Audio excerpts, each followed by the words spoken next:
All right, we're going. Actually, I need to take my meds. I've got terrible allergies right now. Okay. So, man, thanks for doing this, man. No problem at all. And hey, my name's Tommy. I don't remember yours. I looked at your post and it went in one ear, not the other. Yeah, I'm Dominic Milton Trott, and the author of the Drug User's Bible. The Drug User's Bible. I saw that, man, and it immediately made me think of Alexander Shulgin, Pi-Cal and Ti-Cal. That's immediately what I thought of. Are you familiar with those books?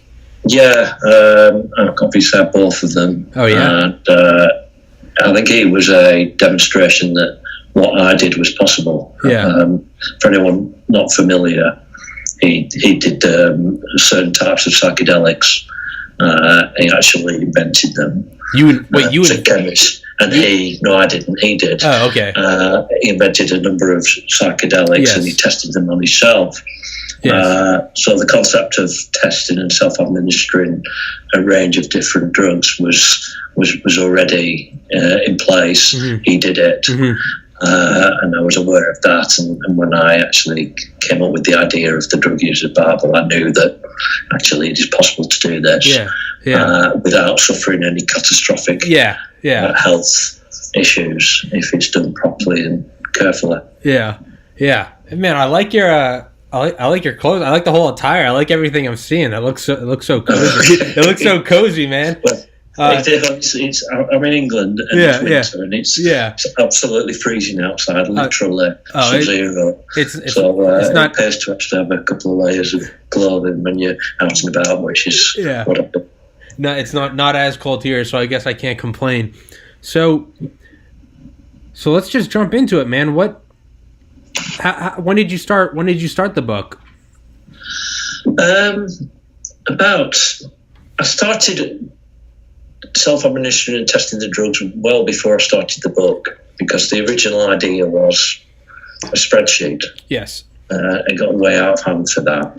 But what happened at the start was I came across videos on YouTube, and I was sort of contemplating for a long time about the fundamental questions of life. Yeah. And that led me to Terence McKenna, which led me to ayahuasca. Oh, yeah? And I researched ayahuasca, and for me it was fascinating, and it was safe, and it was as guaranteed as possible to produce a visionary experience or something like that. So I decided that I was going to go to Peru and actually experience that. Do the thing. It's quite a long time ago, 10 years ago. But not just completely off the bat. I decided, well, what I will do is I will do a lot of research on psychedelics. Mm-hmm. And that led me to, well, maybe I should try a couple of low-dose psychedelics, which were legal here. Uh-huh. This was the legal high years. Mm-hmm. So it was when I was starting to research for those and play a little with those that I discovered that there was a sort of a underlying issue with drugs in this country, across the world, really, and that online, at least, when I was researching on the forums, people were dying. Occasionally somebody would just fall off the radar completely, and that was that. And the word would get back after a period of time, or shortly thereafter, that they'd made a mistake. So that got me thinking, well, what mistakes are they making? So I started researching that, and it occurred to me, and it panned out that by and large, a lot of mistakes were common mistakes, and they were around dosing and onset times and durations.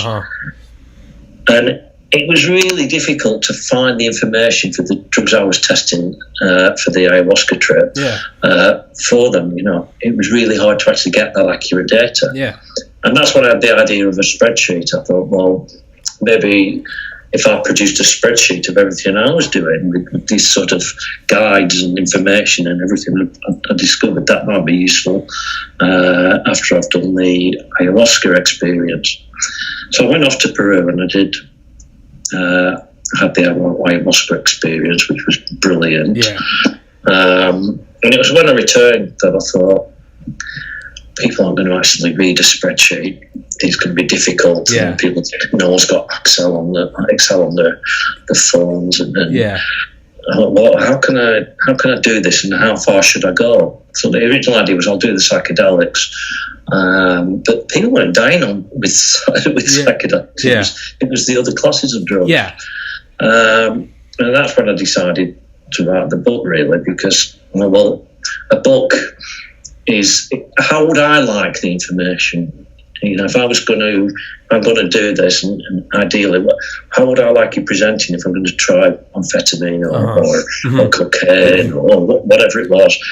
And I personally would prefer a book. Yeah. Because you can just sort of pick it up, open it, and there it is. And it's rather than searching, and is this site trustworthy? And maybe it's not. Yeah. A book that's pulled it all together. So, I thought, well, a book would be how I would like to receive the information. Yeah. I would like it presented to me if I was trying and experimenting with the drug or drugs. But I realised, this was a real undertaking. It was a big project because if I'm going to embark on it, I've got to cover all the drugs that people take. Yeah. And that's a lot of drugs. So what I decided to do was just start and go along and see how far I can get, and then decide if I've done enough to merit actually creating the full book. Mm-hmm. So I started with all the easy to access drugs and botanicals. Mm-hmm.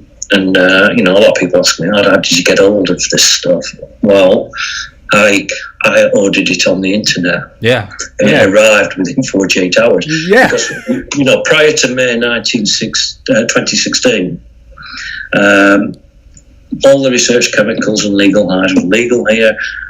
Pretty much all the botanicals I could just order from anywhere in the world and they'd be shipped over. So it was just a question of what order do I do this in and get it. So I did all the legal stuff in the first few years, and I just did for each drug. I had the same modus operandi. Uh-huh. What is the dose? What is the onset time? What's this going to do to me? Mm-hmm. What trip reports, if any, are there out there in the field? What do the books, the literature say? Because there's enormous. I've got a big library of books which I've collected for this. Yeah. And some monsters on it. Yes, please do. In terms of size, things like that, which is, fantastic book on botanicals. Yeah. And it's, I don't know if it comes over on video, but that weighs a good few pounds. Yeah. Oh no. It looks like it. I got everything that I could possibly get hold of, and. In terms of research material, and I'd methodically go through each drug, and methodically to the degree that it wasn't just random. One of the 10 Commandments, which 10 Commandments are generic rules for anybody who's taking drugs. They're not specific to the drug; they come in under the drug itself or the botanical. At the front are these are the general generic rules of procedure, 10 of them, that you will apply generally as a drug taker, a drug user. And they start with research, find out about the drug generally and what's its, and so on and so forth. So, one of those was research, which is why I got the book. But one of the 10 Commandments was if you're regularly taking drugs, leave a gap between experiences, but preferably leave a gap between different classes of drugs. Meaning, if you are a polydrug user, and you are determined to have all these drugs, well, maybe have a stimulant 1 week and the next week move on to a cannabinoid or a dissociative the week after, or psychedelic the week after, before you come back to, that's just a general sort of piece of advice to avoid addiction. Yeah. Oh, the addiction. I was going to say overlap, that maybe they affect each other's experiences. Well, there's the tolerance as well. Yes. So if you leave, because a lot of people take any drug they can get hold of, or they will take combinations of drugs or lots and lots of drugs. If you're in that situation, that's what you were doing. Yeah. Then it's wise to adopt some sort of pattern and record it to avoid addiction to any particular drug. I mean, chances are you've got some psychological addiction to drugs as a thing. But to avoid a specific drug addiction, I've got that in the 10 Commandments. Yeah. So that is what I practiced when I was going through all these drugs. I would actually set the order out. I would research them. It'd take at least a week to research a drug anyway, and then I would do the tests. But as I said, in the early years, it was all just fetch the drugs to me. Order them online, record the information, write it for the book, then do the next drug. Later on, obviously, I had to get to the individual drugs that were scheduled, classified in the UK. The famous heroin, methamphetamine, and so on and so forth. And that required travel, as did a lot of the botanicals.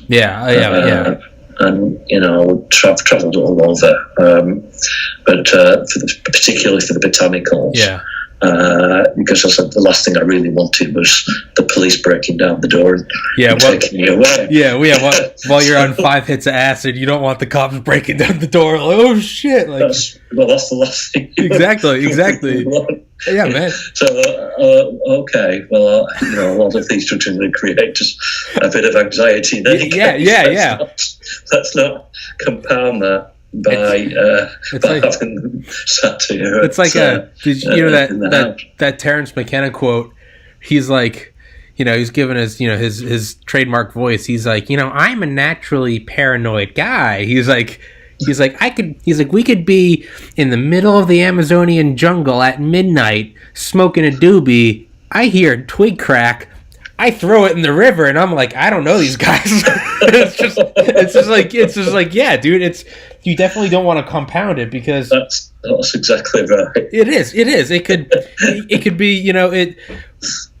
So I went to visit my brother last year in Washington D.C. and CBD had just become legal. Not even really psychoactive. Just I just wanted to try CBD. Despite it being legal, I still did it and was like.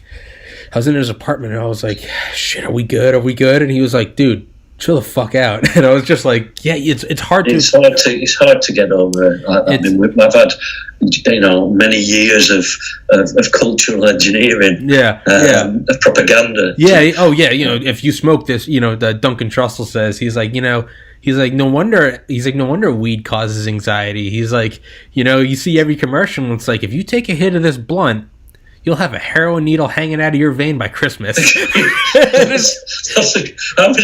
one that got me was if you take heroin once, you're addicted and you're going to die. And that's what I was having.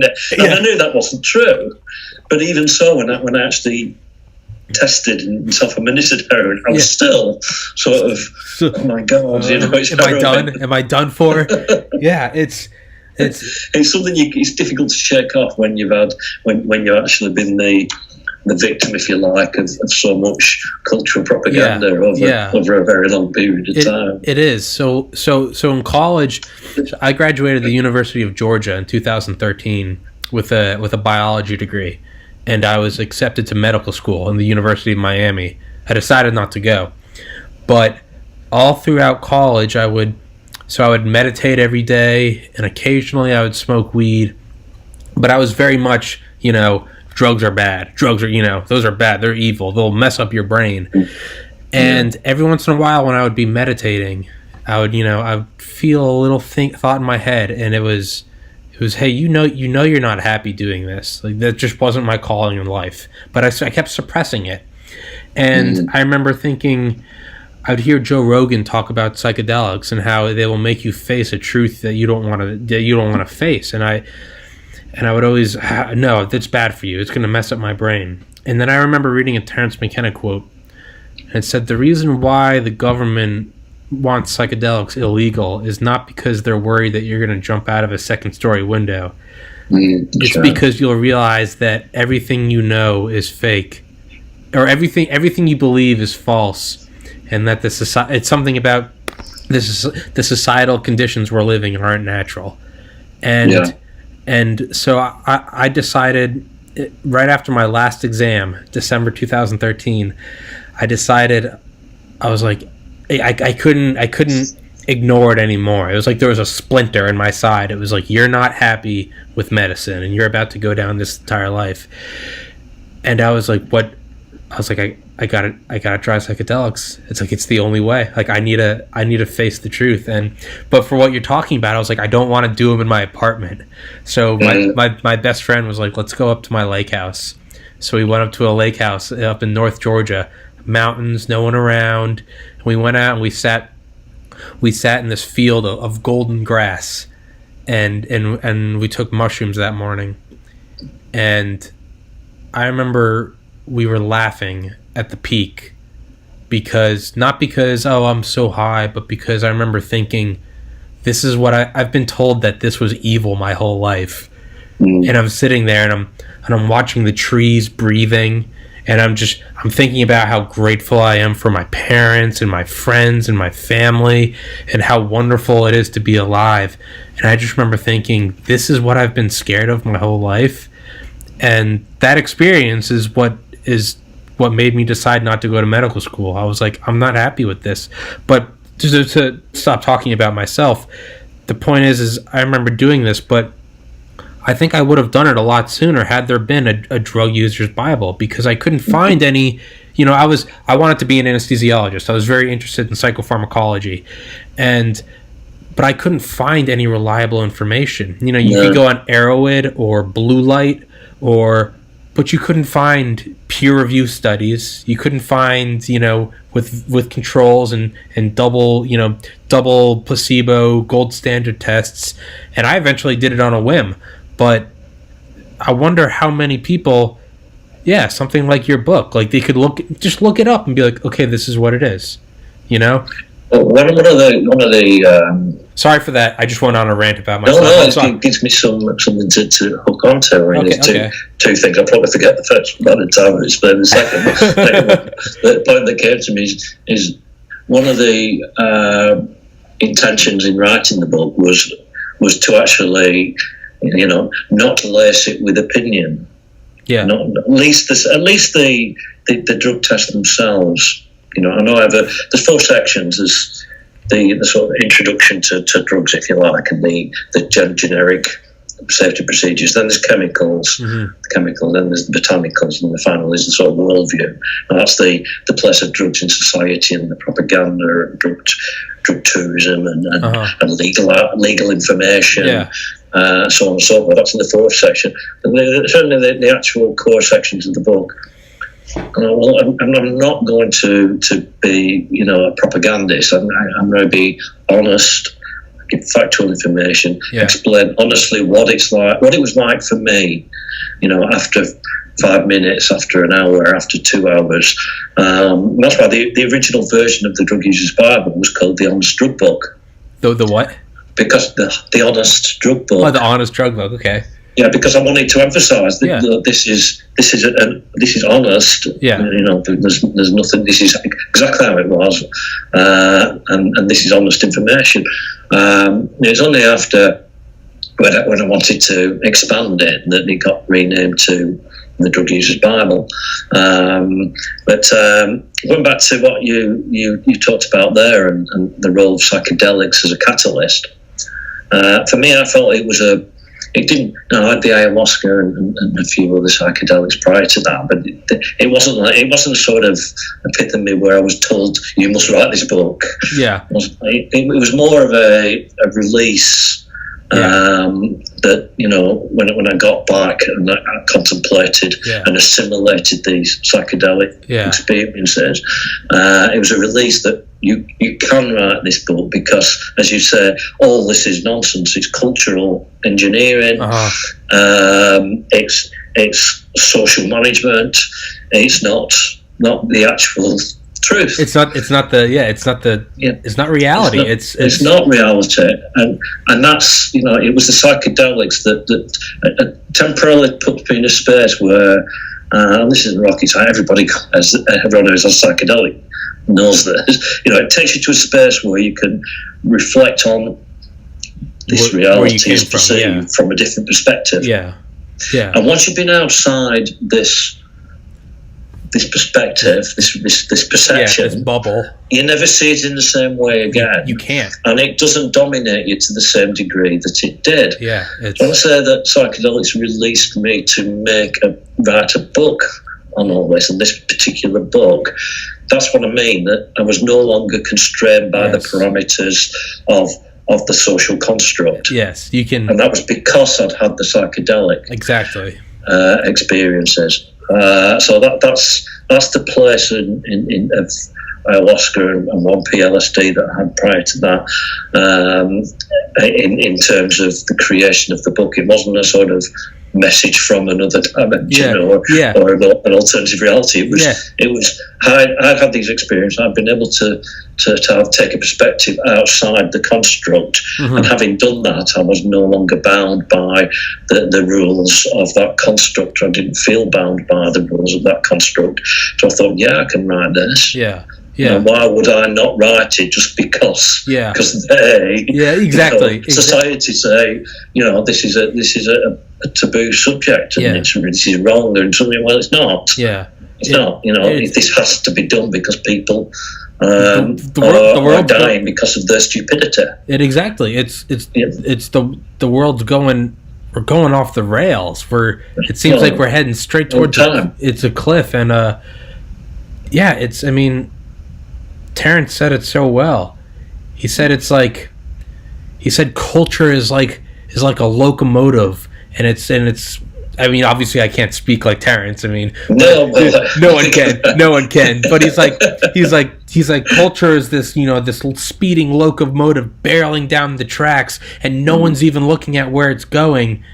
And he's like, and psychedelics are. He's like, they're not a cure-all, but they show you how to use the machine. Okay, they take you outside. They get you temporarily off the train. Yeah, exactly. You can look to the degree that there's a train. Yeah, exactly. Yeah, so because once there's a train, because you can't act in the same way again. Because before it, you don't even. Yeah, you're right. Before it, you don't even know there is a train. It's just that's reality. And then you step outside and you go, oh, we're on a train. Like, never mind where it's going. Like, we're okay. Mm-hmm. It really is. It's impossible to. It really is impossible to describe. Like, the best way I could describe, so I did 1P-LSD in 2016, and the best way I can describe it is it's like what's 1 + 1? 1 + 1 is 2. Okay, sure. But let's say you had just never thought about 1 + 1 your whole life. When I took LSD, it wasn't like all of a sudden I understood calculus. It was just I understood that 1 + 1 was 2. So the point is so why should I take this? Well, when I took psychedelics, I realized that the important things in life are to pursue happiness and to, love everyone. Well, that sounds so simple. Like, yeah, everyone knows that. But you don't really know it until, for me at least, it was like you can be told these things. You can watch a Terence McKenna YouTube clip. You can be told this, but it stacks up. It sounds rational and logical, but believe in something just because somebody told you, and actually experiencing something and knowing it. It's the latter that changes how you relate to it. Yeah, it's somebody saying something, you don't change in terms of your perspective. You experience something, and you do change. Yeah, and, when people say, "Well, you changed," and well, yeah, and it's not the drugs that change me; it's experience. Exactly. No biological change in who I am. Yeah, you're still the same person that you were before. Yeah, it's just that I've had these experiences, and that's what changed me as a person, and I think for the better. I would say for me as well. Yeah. But it's the experience that actually did that, and I'm grateful for the experiences that I had with psychedelics. because they gave me this different perspective and these different insights that I would never have ever have had in my life. And they changed me. It's not. I mean, I know we keep quoting Terrence McKenna, but another great one he had was, he said, "Not doing psychedelics your whole life is like not having sex. You just never know what it's really about." No, I don't think you do. I mean, people try to get to, it's meditation. I've got a lot of time for meditation, because what the people who practice that try to do is they understand that you are not your linear thought patterns. You're not your body. That's not who you are. You are the awareness behind them. Yeah. And again, you hear that, or words equivalent to that, spoken all over the place, and it's true. But you can try to meditate, and I can't meditate. It's really difficult to you sort of sit still. I'm thinking. Yeah. It's really hard to do, but I think that certain psychedelics achieve the same goal. Yeah, it's about they elevate you outside this sort of train of thought. Yeah. The train, about, yeah. Which is the sort of your life narrative, if you like. Oh, yeah. And people who've been Buddhists, they try and get outside it, and that's great. It's enlightenment and it's transformative. I think psychedelics do the same sort of thing, in that they'll take it. Only it's a lot easier to do. Yeah, it's I think again, McKenna again. He said, "You take this and on the money, and it will deliver." Yeah. That's what it's like. You land on the money. Yeah. Terrence also said, he's like, sure, you can meditate and chant and go to Tibet for 12 years, and that's great. Or you can just give me 15 minutes of your time. It's just like... Yeah, and it's absolutely true. And, it's only when I'd actually had a few psychedelic experiences that I understood that the Buddhists and the people who meditate, they actually do have it right. Uh-huh. It's just that what a way to go about the process. Yeah, it's the same. I'm not equipped to sit there and I couldn't. I tried. Yeah. I tried. Honestly, I tried. Yeah. I can't meditate. Yeah. Now I can. Funnily, I don't sit there, but now I can sort of, go on a walk or go somewhere. I can actually stop the thoughts and experience the felt presence of immediate experience. Yeah, just you can start to... I could turn that on a lot more easily than as a technique, if you like, post psychedelic experience. Before those experiences, I've never been able to do that. Yeah. Now I can do that. Yeah. But it's fleeting. I can't stay outside. You can't stay there. Yeah, you can't. But I think with psychedelics, you can, to a degree, if you actually work on that a little bit. Yeah. So it was the psychedelics that basically enabled me to proceed with the book, because it freed me of the inhibitions, it freed me of the fear of, I'm taking these drugs and I shouldn't be, and still a certain amount of anxiety that's it's there, but nothing that I couldn't easily overcome because I'd been outside the construct, the bubble, the train. The train, so I was able to say, well, I'm going to do it. So I will do it. I'll do all the legal stuff here. And I'll do all the illegal stuff, or the botanicals that have to be done in the authentic setting. I'll go to wherever is necessary to do this, and that took a few years because there's a lot of different, a lot of different materials that had to be tried and tested, and the problem is because of I had to test them cleanly. I couldn't say, I'll have drug A on this day and I'll have botanical B on the next day. I had to leave a period of time between each experiment to clear my body and be totally able to rationally assess the impact of the drug and the experience in total confidence that there was no effect from a previous drug experience.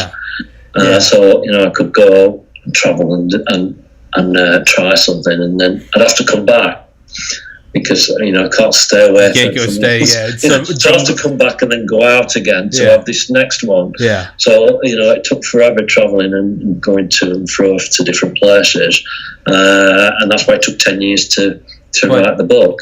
That's what's awesome is that because you did it so meticulously and with such stringent standards, it's the average person doesn't have to do that now. It's it's like I was always aware that I had to potentially people are going to the intention of the book is to stop people killing themselves. Exactly. It's that simple. So at least I can do is do it properly. It's like charting like an undiscovered part of the world. It's like the first guy has to go out there and be like, there's some mountains here, there's a pit there, there's some snakes over there. But if he can come back and he can bring that and write a map, that can help so many people. And that's why what you did is it's so badass that you did it so meticulously, and you did it over 10 years because you made a very detailed map that now any idiot like me can use. And I say that joking. Well, I always jokingly. Felt as well that there had to be a degree of relativity. And this is where I couldn't say, well, you test that. I couldn't do it with a team. You can't. You test that because the different. You lose the relativity between the different experiences. You have to have the same subjective mind. The same person looking the through same it. Body, the same height, the same weight, the same build, the same psychology. I've done all of those. So everything is relative in terms of to you. It's the same person. Yeah. It's that. I mean, that's something that. Yeah, it's like you can't just, with drugs you can look at the you could look at, okay, this is what it does to your blood pressure, and this is what it does to your endocrine system, but none of that means anything once you get to something like LSD or psilocybin. You can't read in a textbook like, oh, and so your blood pressure will do this, and your eyes are going to do that, and oh, by the way, you're going to see the glory of God and nature and universe, and we all love each other, we're all one, we should stop fighting each other and recognize that we're here for a short time and that there's nothing but bliss at the core of the universe. After that, your urine's going to be like, you can't just fucking do that. You have to, like you said, it has to be relative to one individual. Yeah, I think so, and the drugs have to be relative to each other because the difference between say LSD and mushrooms or DMT and same with the other classes of drugs. I mean, it wasn't psychedelics were obviously my favourites because they've been relatively benign in terms of safety. Yeah, and they produced a number of clear benefits. Oh, yeah. A lot of the other drugs, some of the other drugs had terrible experiences. Yeah. Really, really traumatic. And it wasn't a journey that was all, oh, this is great, because it wasn't great. Mm-hmm. Overall, I'm really glad I did it as an individual, but it was like life. There were sort of peaks and troughs, and some of the troughs were absolutely appalling. They were sometimes words can't describe how bad they were. Like which ones? That's two classes in particular: deliriance and dissociatives, datura and nutmeg, and then nutmeg was the first seriously bad drug experience I had, and I don't in the book say don't have this drug, because that's not the role. It's it's more, if you're going to have this is the information you actually need. Yeah, that's what. But in the case of deliriance, I do pretty much say, look, really, this is the information. Yeah. Really don't do this. It's not, because part of lots of reasons. One is, a lot of medics consider a delirious state to be a close to death situation, Really? Poisoning, delirium itself is not where you want to be. Yeah. It's dysphoric. It's frightening. It's terrifying. You're in pain. It's confusing. And you are confused. So there's no recreational joy in it at all. Yet you're playing with a substance which to get to that state, you're on the edge of killing yourself. Mm-hmm. And two things: one, you might kill yourself, or two, because you're confused and you're not in control, and you're seeing things that aren't real in a dysphoric sense. Mm-hmm. You could easily walk in front of a bus, or stab yourself, or these things happen. Yeah. With this class of drug, and a lot of people die with them. So, but I had to. I did everything possible to make sure. Yeah. I did nutmeg a long time ago, but the tour, I was absolutely how am I actually going to go about? And I didn't have it in the honest drug book in the first edition of the thing, but when I actually looked at around a bit more closely after that had been published, I realised that there were quite a lot of people playing with it and experimenting with it. I'm thinking, I really have to put it in. Yeah. But how am I going to do this, given that I know the dangers? And the biggest problem I had with it was the dose, because one seed can be literally 6 or 7 times more powerful than the next seed. So when you've got that sort of variation between these little seeds, and there's a picture of them in the book, if you set your dose at that, well, actually, if you have a number of seeds and they're at the extreme end of it, you're dead. Yeah. So that was really. So I had one seed. Yeah. Just so that I could record this. Did I have a psychoactive effect? Yeah. Really? Yeah. What was what was it? What was nutmeg like? What was nutmeg? I had that about 7 o'clock in the evening, and I actually read about it in a tiny book called Adam Gortoid, I think he's called Legal High, something like that. So okay, well, I'll try that. This was before I was doing the book. Yeah. So I had the nutmeg, and I waited, and nothing happened. And it got to about 11 o'clock, and it doesn't work. I'm going to bed. So I went to bed, and then sometime during the night, I woke up to go to the loo. And honestly, it was like, you've been spinning around and everything's going around. It was like that. Everything was spinning. I felt sick. My head was hurting. And I stepped sort of out. I couldn't stand up. And I remember crawling to the toilet on my hands and knees. And my hands were going into the floor, like sort of they were going into glue, and I was sort of pulling them out. Melting. My fingers were extending like. Holy shit. And it wasn't even still, it was tilting the ground from side to side. And I got to this toilet, and I couldn't get myself hooked on the thing to urinate, and it was just, obviously somehow I got back into the bed, and I just lay there, and I was in and out of consciousness for hours, and I was ill for a week. I was literally, I couldn't get, the next day I couldn't get up for work, and it was just.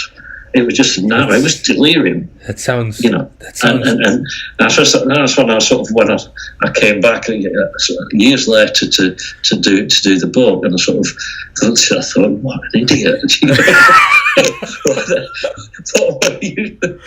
What the fuck was I doing? You were really dead. Didn't you even think to actually work out what this was going to be like? I wonder what this will be like. Fuck it, let's go to bed.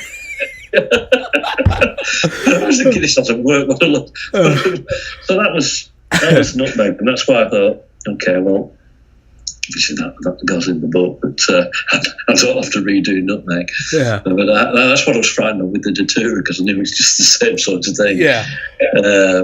The other horrific sort of drug class was the artificial cannabinoids, which are commonly called spice and amber, and they started as JWH 018, which was a chemical which produces similar effects to cannabis. They sold spice in the United States, I believe, up until 2010, at least where I was. Yeah. And it was just because it was supposed to be a legal alternative to weed. And I remember one time, me and my best friend, we just finished our first year of college, and we went and bought some spice, and we were smoking it in the basement, and we threw the joint outside when we were finished. And the next morning, his mom found it, and she was like, "What the fuck is this? Is this marijuana?" And we went, "No, it's spice." And she went like, "Oh, okay, that." But in hindsight, I'm like, people were dying from spice. But it's like, is this weed? No, it's spice. Oh, okay. But we always joke in hindsight. We're like, that's like 1,000 times. They made it illegal because people were smoking it and dying, and we're just like, what the? The JWH 018 was the start. They made, and that was bad enough. That wasn't a good drug to use, but they made that illegal. So the chemist came up with this different different drug, which was further removed from cannabis and stronger. That got made illegal. So you'd have this cat and mouse, and each generation variations of cannabinoid got worse and worse and more dangerous and more dangerous. So we ended up getting to drugs like AM 2001 and 5-FAKB48, and those were the last two I had, because at the 5-FAKB48, smoked it like exactly the same as cannabis, and it was legal. Yeah. And wham! It was paranoia, anxiety. I went up to bed, lay there in fetal position. Yeah. Look, I'll make this end soon. Make it end soon. But I was lucky in that I'd had a lot of drugs, and I knew that this will end soon. Yeah. This isn't permanent brain damage. This isn't a permanent situation. It's temporary. I will recover, even though it was awful. Even though it's terrible. I knew there was an end, and I just remember at the time thinking, if I was a kid and this was my first drug experience, I wouldn't know that. Yeah, that's true. And that would make it 100 times a million times worse. Yeah, because then you'd be in the realms of thinking it's never going to end. Yeah, and that's and that could cause. Well, that's when you could sorts of psychosis. Well, that's when that's when you overreact. That's when you have someone run outside or something, and then that's where you can get into physical danger. It was I was prone to panic then, but I knew it was going to end. If I didn't, I don't know how I would have reacted. Yeah. And the other thing was the book. I have to record this. Yeah. So that people actually do understand that this is and for the kids that they know that. Well, actually, this really isn't something that you want to be taking. Yeah. Again, I don't say, don't you be taking these drugs at all, but this is what happened. If you're going to do it, this is what happens. And and this is what happened to me, and do you really want to actually endure a similar experience? Because I'm not exaggerating it. Yeah. I'm actually explaining exactly what the experience was like. Mm-hmm. And it's me that's telling you this, and I've had 157 drugs, and I've got no reason to lie. Yeah. Given that I've gone out there, I've been enthusiastically stating that ayahuasca was a fantastic experience, and the actual dangers are minimal compared to to sort of opioids, for example. Mm-hmm. So it's me that's saying it, and in honestly, I'm saying to you, you really don't want to be taking this cannabinoid, or nutmeg. because I didn't have a good time. Yeah, I'm pretty damn sure you're not going to have a good time if you take it as well. And it isn't a drug to be played with. Yeah, but I think that's an important thing to what you're doing, what you did, is because I talked about this with a friend on another podcast, and we thought, I was talking about, I'm 29 now, but when I was in high school, I was like, me and my friends drank so much before we were 21, and we were doing the stupidest shit because we didn't know anything about alcohol. It was just, don't drink it. Well, fuck that, I'm going to drink. So it's, I went to Catholic school, and it was, don't have sex. Well, everyone's going to have sex, so like, you might as well educate them on it. This is what will happen, this is what won't happen. And I always think, everyone, people say, the government, well, if we legalize drugs, society's going to go crazy. No, it's not. I mean, if you just, hey, guess what? If drugs are legalized, guess what? I don't give a shit. I'm still never going to do heroin. Because I don't want to. Like, me personally, I did psychedelics. Well, if the old drugs are bad, it clearly doesn't work. No, it doesn't. It does not work. Saying that is, they lose credibility with anybody who's any common sense. Because everybody knows that, hang on a minute, you're selling a drug on every street corner called alcohol, and it's addictive, and it's killing thousands of people every day. And yet you've got this benign drug called cannabis and magic mushrooms, which nobody is dying from. And you're saying they're all bad. Well, that's a lie. So therefore, your entire message is bogus. And that's dangerous. If you're lying on that, you must be lying on everything. So I'm not going to believe you when you're telling me that this drug's dangerous. And that's when I meant with some relativity to actually, what I think people do need is the truth. Well, this drug there and that drug is there in terms of this and that, and so they can read for themselves and understand for themselves the risks they are or are not taking when they decide to take a particular drug. Or experiment with a plan. They need it. That's the route forward. Education and awareness, so that people can take informed choices and protect themselves, rather than jump into this in the dark, which is what most drug users probably do, without any real knowledge or detailed information on what they're about to do, and the information they're getting from official channels is lies, and exaggerations, and myth, and that's not doing any good at all to anyone. It's filling the prisons, and it's creating risk for all the people who use drugs. It's absolutely insane. That framed my sort of outlook when I produced the book, and I have to do the job they should be doing. In terms of information and present it in book form. So in a way, the book shouldn't be necessary. They should be doing all this. They should, but the government, the schools. In my opinion, that should be done by society. It shouldn't be somebody like me having to do all this and create the book and they say, well, here you are. Here's the information that is really, I found really difficult to find.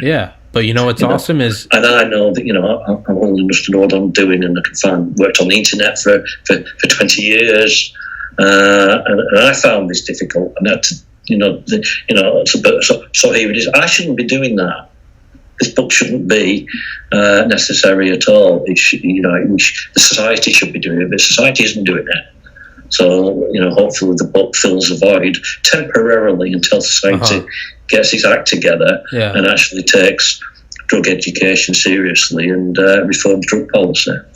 What's so cool, though, is that, yes, society should be doing it, and it shouldn't be necessary. But I think the coolest thing is that, and you kept saying, and I shouldn't be doing this. But the coolest thing is you did do it, and you stepped up and you produced this thing. And not only that, so when people say, people that smoke weed or take psychedelics, they're lazy, they're hippies, they don't do anything. Bullshit. Look what you did. You got up and I mean, that's as much as a go-getter sort of hustle thing as you can do. And that's amazing. And it's also, I think of, was it Gandhi? Be the change you want to see in the world.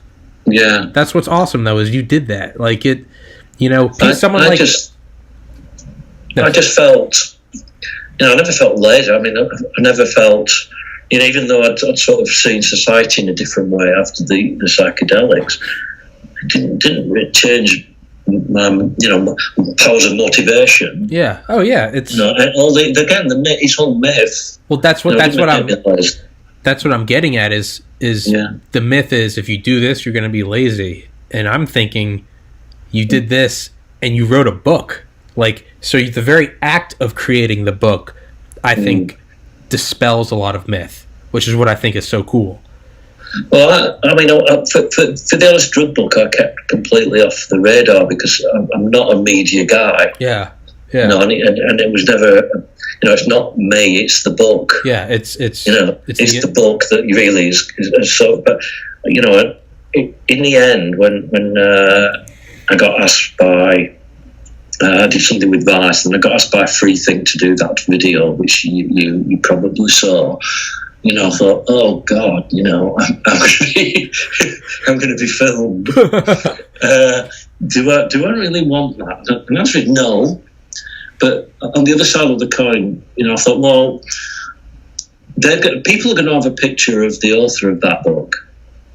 And chances are it's going to be a negative picture. Well, it's probably double negative. Yeah, who is this guy? Seriously. Yeah, who is this? They're going to have a picture of it'll be a druggie. Well, what is a druggie? Well, I think they're not going to be expecting a middle-aged English guy who's lived a normal life. A well-spoken, handsome chap like yourself. Yeah, they're not expecting. They're not expecting that. Yeah, the video pop. They're not going to expect that, and will that hinder or help the book? And I balanced thought, well, if we're in the game of confronting the war on drugs and the people who are selling the myths and the lies and blocking information from people who need it to stay alive. If we're in the ball game of confronting those people, I shouldn't be hiding. No, you can't. Don't give them any ammunition by not having a photo. They're gonna jump on that. Who is this guy? Why won't he show his face? And instead, by coming out and just smiling and just being like, that was it. I thought, well, if I just go and I'm there, they might think I'm this guy's weird or whatever, but they can't say that any of the sort of pictures they paint, lazy guy who's smoking, he's on drugs all the time. Yeah. I'm not. I'm clearly not on drugs, and I'm not an addict. Yeah. And I've had a life largely like you guys who were fighting against the people who were taking drugs. Yeah. I've been employed all my life. I've got kids. Yeah. And it's just that, I'm not you. You're wrong. Exactly. Yeah. It's. And that's why I came. I said I agreed to the interview. I said, okay, I'll do this because I thought overall it will actually help. It will help. Rob hinder. It will help Even a lot. if people don't like me, it doesn't matter. What they can't do is they can't stigmatise the book by stigmatising this character they invent as the author. Exactly. They're he'll have never done a day's work in his life. Well, no, so they can't do any of that now. Exactly. Because I'm here and this is who I am. Yeah. And that's why I came out. Although, as I said, I don't like doing it. Yeah. It's nerve wracking. I'm sort of conscious and aware. Yeah. Oh God, there's a camera on me. But I just thought it had to be done, so that's why I did the interview. Yeah. And because I thought it dispelled a lot of the sort of abuse that I saw the book getting from people who've not even read it, by the way, or seen it. Yeah. And they tended to be people who abuse. Oh, it's encouraging drug use. Well, no, not at all. have to look at the book. Yeah. he must be a terrible man. And so I've got called a terrible man. I did a radio interview on Irish Dublin radio or something, so I didn't have to be seen. So it wasn't so bad. And the guy was reading the sort of text coming in. It said, "Get this terrible man off the airwaves." Yeah, I'm thinking, I'm not a terrible man. What? I'm a good guy. I thought I'm a good guy. So you can't confront that unless you do come out and confront it as a person. That's why I decided to do it, and hopefully it helps and not hinders. But time will tell, I guess. Yeah, even your Reddit post. I saw it's your Reddit post and it's a picture, and it's like I can only get so much out of that. But I'm sitting here talking with you, and I'm seeing you smiling and laughing, and it's just like, yeah, there's no malevolence behind. Not that I'm relatively normal. Yeah, maybe socially awkward and things, but I was anyway. Yeah. The drugs haven't made me like this. Hey man, this is what I've always been like. Yeah, man. I've been weird and crazy my whole life. People can't say it was acid because I didn't do that till I was 23. So hey man, I was fucked up before that. That's right. Yeah, so that can't be a point of dispelling. It makes me think of what Terrence McKenna said. Actually, no. So I want to go back to what Duncan Trussell said. You brought it up earlier. They're selling alcohol in every drug corner, and they're saying this one's fine. And but you got cannabis over here, and they're saying don't touch that. Well, eventually you smoke cannabis, and you go, well, hold on, like I got sleepy, I ate a cookie, whatever, I took a shower and listened to Pink Floyd, like whatever, and you go, oh, so they must be lying about everything. Yeah. But the thing is they're not lying about fentanyl, they're not lying about crystal meth, and that's what Duncan Trussell said. He goes, so you smoke some pot and you realize nothing's wrong with it. Well, next thing you know, you go, shit, let's go try some heroin. Let's go try some PCP. And he goes, and that's when shit gets bad. Because they for the most part, are telling the truth about the dangers of that. But when they blatantly lie about the harmful effects of cannabis, and then they openly promote alcohol. I mean, look at every commercial. It's a bunch of sexy girls in bikinis and a bunch of and it's, find your beach, Corona. But I mean, I used to work at a bar, man. I'll show you what real alcohol is. It's people getting drunk, screaming at each other, puking, and getting knocked out. And it's the contradictions are too obvious for people not to see. The kids, not to see. You're lying. They're lying to you. And the danger. They're lying to you because you can see it with your own eyes. They're telling you that alcohol's fine. You go and drink it. They're telling you drugs that because everybody knows if they've not had marijuana or cannabis and they've not had a psychedelic, they know somebody who has. And there's enough buzz and noise around for everybody to actually understand that, alcohol is far more problematic drug than cannabis. Yeah.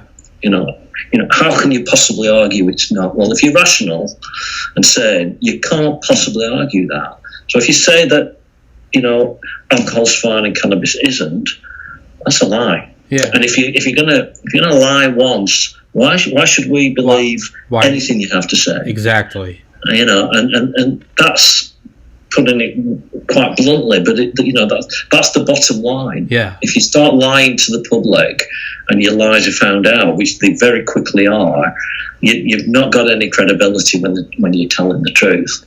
And when you need to tell the truth, like, hey, don't do fentanyl. It actually is bad. Exactly right. And so what's left is a void. There's no information that's credible. You put the information out, everyone's ignoring it because you've lied. And you lie about all sorts of drugs. Yeah. And you make drugs that, it's insane to make illegal a plant. Yeah. And it's actually, if you have care about public health, it's insane to have, alcohol up there promoted on every corner. Yeah. Just tell the truth across the board about everything. And if you do that, then you've got a chance of it's bound to happen. Yeah. Drug problems, there'll be fewer alcoholics because, people drink. I can't find people like alcohol, but they've been trained to like alcohol through social conditioning. Yeah. But a lot of the people who drink alcohol, if weed was available or other intoxicants that more benign intoxicants, they surely have those instead. So you're reducing the problem with alcohol.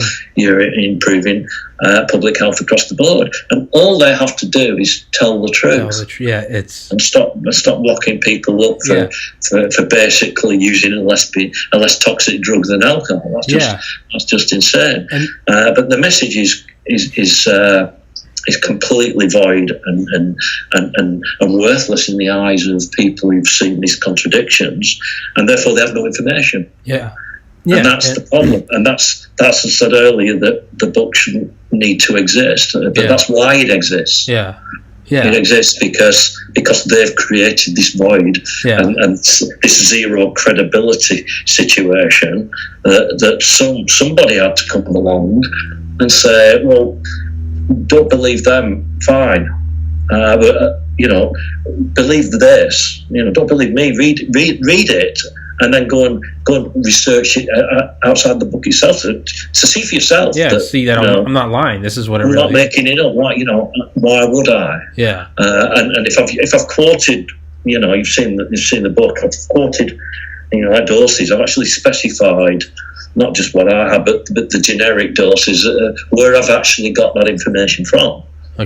So you can actually go and reference and check for yourself if you have a problem. So you've got to do that, because you take a drug that you've never had before, you know nothing about. You're putting your life on the line. I apply this to myself. I didn't want to die on this project. I didn't want to.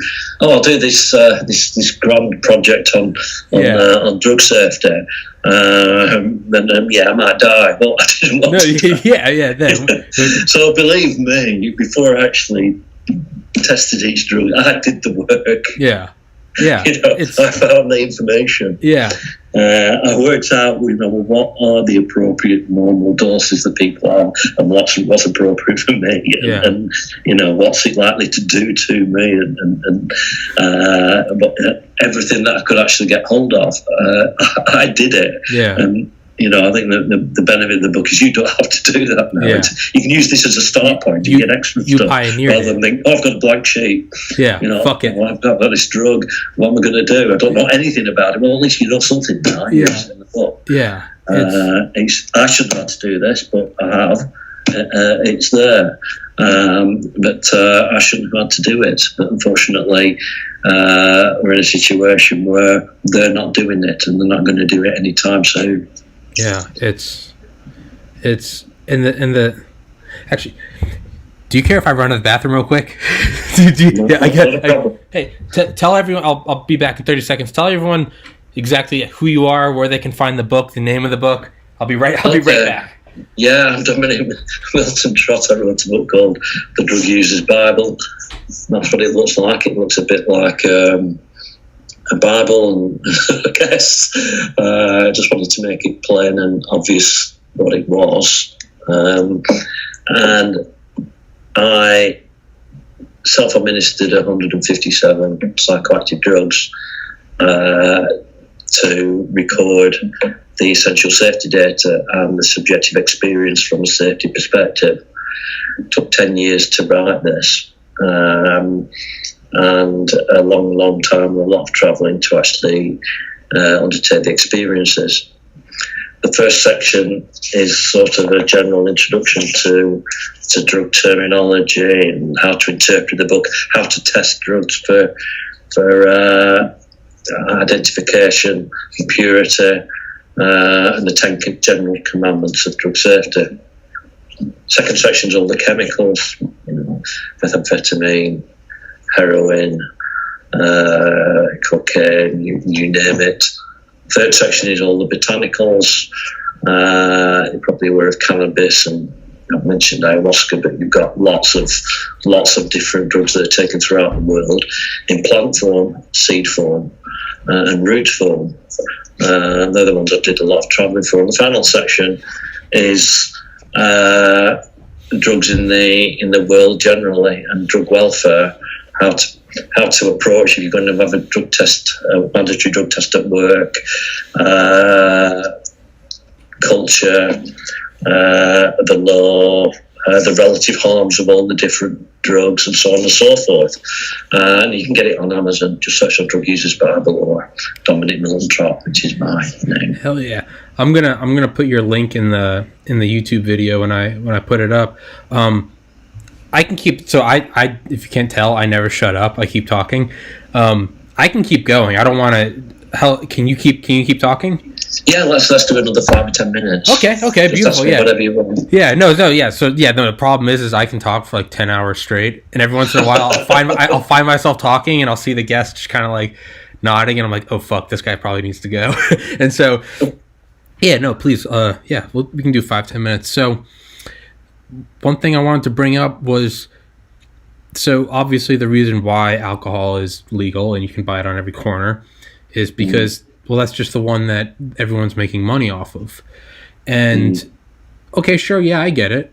And, you know, and that's why you don't want pot legal, is because it's cutting into your sales. Sure, like, let's not pretend like that's not a reality. Those are huge corporations incorporating tens and thousands of people with tens of billions of dollars of revenue. Yeah, okay, I get it. There's no reason why Budweiser can't get into marijuana. Like, you can still make your money off of it. You can still have your commercials. You can still have it at every corner. I mean, shit, you go into, you know, I can go into a gas station, I can get a Monster energy drink, caffeine. I can get tobacco, I can get cigarettes, nicotine, or I can get alcohol. I can go get a beer or some liquor, and so there's my ethanol. There's no reason why you can't, you know, here's if I was a capitalist, if I was Budweiser, I mean, they have money. I would actually be looking forward and thinking, well, maybe one day these guys are going to win, and if they win, my product's going to be regulated, and it's going to be competing with all these other drugs, and it's, you know, frankly, as alcohol, it's going to lose. Yeah. It's going to lose badly. Yeah. Because if all the drugs, the people weren't historically and culturally weaned onto alcohol, if it was a straight playing field from today, for everyone, alcohol would be one of the least popular drugs. Yeah. For all sorts of reasons. And then, you know, if I was Budweiser, I'd realise that and say, okay, well, let's change. You know, maybe we should actually get into the cannabis industry and start producing cannabis products and spreading our risk a little bit. Yeah, that's how I would think. If I was a capitalist, don't look at it as I'm going to lose money. Be like, hey, let's shift our sales. Let's shift our revenue. It's I mean, imagine that they would do that, but you know, maybe they're thinking about it. But I would be if I was that sort of way inclined. And it was a capitalist corporation. Their name is Budweiser. They have Bud in the name. like what the fuck? Yeah, it's like there you go, Budweiser. You could say, hey, it makes you wise. Yeah. You got, you know, have like a sensei. Just be like, change the spelling of wiser. Exactly. You're fucking right. Budweiser.com. Budwiser. Or not even that. You could do wiser. You just call it German. Be like, it's Weise, Budweiser. Like, I'm just going to check if that's actually. Hey man, you might want to snag that. You might want to snag that domain while you can. Budwiser.com spelled. No, it's actually taken, unfortunately. So there's hey, that gives me hope. Maybe they're gonna do it. But it's you're gonna, and your slogan could be it's the wiser way to smoke. Like, hey, don't go buy it from some guy in the corner. Get it from us. You know, have all your regulations. Not only that, so look at just how fucked up the drug cartels are in South America and what they do. And the brutality in which they operate and suppress people and bully. By legalizing all the drugs that they're selling, you're taking away their paycheck and you're taking away their ability to do the things they do. So to me, there's a moral obligation. Like, let's rob them of what they have, because these people they behead children and they put it online. Let's legalize so they can't make their money, and it's so to me it's a win because it's coming over the border regardless. I mean, granted you're in the UK, not America, but it's coming over the border regardless. Like, we can't stop it. We never will be able to. So Well, you might as well 50 years legalize into it. the war on drugs, I mean, what is it going to take for them to realise they've lost? Yeah. A couple more $1 trillion. They're not going to stop people taking drugs. Exactly. That's never going to happen. So, and I think I argued. When did I argue this? It was an article I wrote. I argued that, and I'm not the first to argue it, that it's my body, it's my mind, it's my consciousness. And if I don't have sovereign ownership of my own consciousness to do what I want with, to experiment as I choose, I don't have any ownership of anything at all. I'm a slave. That's Terence McKenna. Yeah, he said it. Yeah. But he's absolutely right. I'm not being told by some third party that I can't take my mind in this direction. Yeah. And do this with my consciousness. Yeah. That's my decision. And it's only yours. It's only yours. I have control of that. That's an innate human freedom. It's a human right. It's the biggest human right. It is. That there is. And, that's what I believe. And I'm not going to be told I can't have, do this with my mind. Yeah. If I want to. It's mine. Yeah, it's exactly. And that's one thing. And I think people might not articulate it, but I think most people consider that to be a de facto position. They wouldn't even. Of course, it's my mind to do with it, but they actually think it through. They're trying to tell you can't do certain things with your own mind when it's yours, and it's not harming any other party. Exactly. There's no third party injury or impact whatsoever. They're not going to overcome that ever. They're not going to win the war on drugs. All they're going to do is perpetuate misery and death. Yeah. And yet they seem to be perfectly happy to do that. Well, I'm not. Yeah. And that, and I'm part of the book is to actually, the last section, you've probably seen it, is to actually to state things like that and say, look, that's why it covers welfare and not safety in the second edition, because if you're a victim of the war on drugs, or you may be a victim of the war on drugs, here's some information that may help you. It may help your welfare. So although it's a book on safety, clearly, the last section does embrace welfare to some degree, because I realise that drug users quite often, the law enforcement is a bigger threat to the individual than the drug they're actually taking. Yeah. So I felt it was reasonable to actually put information in there on certain things you can do to try and protect yourself. Fairly basic, common stuff, but nonetheless information that a lot of people don't have to try and mitigate the risks that society actually creates. So that's in the final section. But they're not going to win the war on drugs, and they're actually, making the situation, aggravating an already terrible situation by denying people the information they need to stay alive, and deliberately so. Yeah, it's it's not that they're unaware that people don't have safety information. You know that they're very aware, and it's so they're choosing not to educate people. It makes you it almost makes you draw the conclusion like, well, then that they are benefiting from this. And people in positions of power tend to want to retain the status quo till they retain the power and the revenue streams and so on. And a lot of politicians are totally self-serving. Yeah. A lot of certainly corporations are, and a lot of executives. So all I care about is myself. I mean, you've got a president like that right now. Yeah.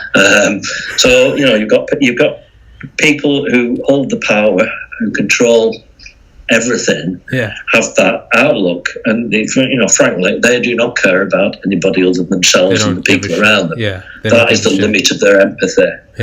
And that's the problem, and that's why they have a war on drugs, which they know is causing disaster for the human race. It's why they deny essential safety information when they know that they are denying essential safety information. They don't actually care. They don't give a shit. They don't give a fuck. And it's a long struggle and a hard struggle to actually counter that and educate enough people to actually understand that is the situation. And you've actually got to, in this hopefully the short term, well, in the long term, do something about that. Yeah. That's what I believe, and that's what I'll try and articulate towards the end of the book. And I think so. You hit the nail on the head. It's power and money. I think, like I said earlier, I think if they can be shown that you can still make a lot of money doing this, I think that's where we'd see the change. Is we say, hey, no one's trying to cut into your profits. Budweiser, do whatever you want. I think there's a risk that, I've had to a degree some exposure to this. If they make just cannabis legal, then there's a barrier will come down between cannabis and alcohol, and there will still be a war on drugs. Yeah. It's just that's why I think it's important that the sort of activism that's occurring around psychedelics is important, because so that other drugs are, the eyes are open more widely and go beyond just one extra drug is allowed, but no more. We don't want that to happen. Yeah, and because then you've still got misery. Then you're still in the same spot. You've just moved the border of the war line a little bit. Yeah, but we want the line to be removed. The thing is the entire issue to be opened up and approached from a humanitarian perspective. I think that's what's required. Yeah. Just actually legalizing one drug and considering the problem solved. And just be like, that's done. That's not going to solve the problem. But what there is a degree of, I've had, there are people who are advocates of cannabis who are hostile to all other drugs. Mm-hmm. And I really don't think that is actually helpful to either cannabis advocacy or the underlying problem, which is war against people's inalienable right to do what they want with their own mind, because it's their mind, and not a third party's mind. Yeah, think about what Terence McKenna said. If life, liberty, and the pursuit of happiness doesn't apply to my own mind, then the Declaration of Independence isn't worth the hemp that it's written on. I've got that as a sort of a sort of intro to the book. There it is. There's the quote. Hell yes. Yes. That's the dedicated to the victims of the war on drugs. That's beautiful, man. That's beautiful. So that's the first thing you actually hit when you opened the book, because I think he hit the nail on the head when he said that. Absolutely. And I believe that personally. Absolutely. Well, I got one more thing to say, and then I'll let you go. Okay. So what you said about we're just moving the line. Say now alcohol and weed are allowed, but nothing else. Yeah. I think that that's what they're going to try to do. But I think that the nature of marijuana, it won't allow that. It's because the very drug. Because it sort of does start to free people's mind up a little bit. You make alcohol legal. It's easy to still keep them in that bubble. Alcohol is a depressant. It stops people thinking. Yeah, you don't care, whatever. It duds people down. Exactly. Exactly. So that's probably one of the reasons it's still legal, because it makes people more malleable to the propaganda and the rules. Whereas weed doesn't do that. Weed, you take one hit and you're like, the government's lying to us, man. More tolerant. Yeah. And I think that's where they've shot themselves in the foot. Is they're like, we'll give them weed and then they'll shut up. Yeah. No, man, you just lit a match in a forest. I hope that's the case. So do I. Because I hope that's the case. Because look what's happening in Colorado. Colorado was the first for weed, right? And then everyone else followed. Now Colorado has decriminalized psilocybin. Slippery slope, guys. Slippery slope. It's a matter of time. Yeah. It's a matter of time. I know that psilocybin's not going to kill anyone. No. Psilocybin. Why was it? Psilocybin's going to make you. I think you might be right. I hope you are. I think it's an interesting perspective. I think the ball has started rolling. I don't think there's any putting it back in the bag. And let's shove it a little harder, shall we? Yeah, see if we can keep it moving. Keep it going. Well, that's what I think. That's what I think your book's doing, man. The ball's rolling, and your book comes along, and you just smack the ball, and you said, "Go faster." That's what you just did, man. So, shit, man. Terence, I think Terrence would be proud. Hopefully. Hey, man, you know what I think you need to do? I truly do. I think you need to try to get on the Joe Rogan Experience. I think he would have you, and I think not an ego thing, not a let's make you famous. I legitimately think that it would, if it got your book out there, I think it would help an innumerable number of people. But the problem is, how do you actually get to somebody like that? They have people around them to stop people like me. Stop crazy guys like us. Actually getting to, you know. Well, hey, if I spoke to him or Russell Brand or somebody like that, Russell Brand, this is what I've done, and this is really, in my opinion, it's of huge benefit to society. Yeah. You know, I think as individuals, they may well be interested enough to actually, you know, give it a bit of exposure and inject the information into public consciousness. Yeah. But how do you actually get to do that? Because I've sent an email off and said, you know, look, no response. I don't think it's got to him. You know, well, yeah. I mean, and you can't blame him. The guy's got a million people. Yeah, I'm not blaming him. It's just there's a barrier there, a wall to protect celebrities. So you know, what we do. We do what we just did today. We do an hour and a half. We got a video of you talking. It'll be uploaded tonight. My internet sucks, so it's going to take a couple hours. What we do is we just start sharing this video, man. We'll get it to him. Fuck me. We don't need me. We need you up there. I'll touch wood and hope that happens, because that would, you know, he could do a lot of good. It could help. It could no hyperbole, no sarcasm. It could save millions and millions of lives. Yeah. And not only that, it could be fun. It could shift the debate significantly, a lot more than I can do without that. I haven't got that platform. Hey, neither do I, man. Neither do I. But what we can do is, we can start somewhere. We can start pushing the ball. We can start. That's right. What's the journey of 1,000 miles begins with a single step. Exactly. Same thing. They legalize something along those lines. Yeah. So it begins with a single subscriber. So that's what we got, man. And I can do my best to push it around. I think you should do your best, and I think it will work, man. I think it will work. I think someone else is going to have you on, and it's gonna take off. And I don't think it can be stopped, man. I think we'll finish it with this quote: "Truth is like a lion. You don't need to protect it. Just let it out of the cage." And I think that's all we need. I think that's beautiful. Nice ending. Hell Thanks for having me on. Hey. Thanks for having me, man. Hold up your book. Much appreciated. Drug User's Bible. I'm going to put a link to that in here. I will send you a link to the video when I finish it. I'll send it to you on Reddit or whatever, and I'll start inserting the link in Joe Rogan forums. Be like, hey, get this guy on. Psst, get this guy on. Much appreciated. You never know. It could happen. I think it absolutely should. I think it could. He had Dennis McKenna on. He had Terrence's brother. You're the next best thing. So I think it could be good, man. Hey, man, God bless. Thank you for coming on. Much. And dude, this was fun as fuck. I hope we do it again. All right. Don't be a stranger, man. Let's definitely do it again. My door's open. Hell yeah. Thanks for having me. Appreciate it. Thank you for coming on, brother. Okay. Bye. Goodbye. Good night. Cheers. Cheers.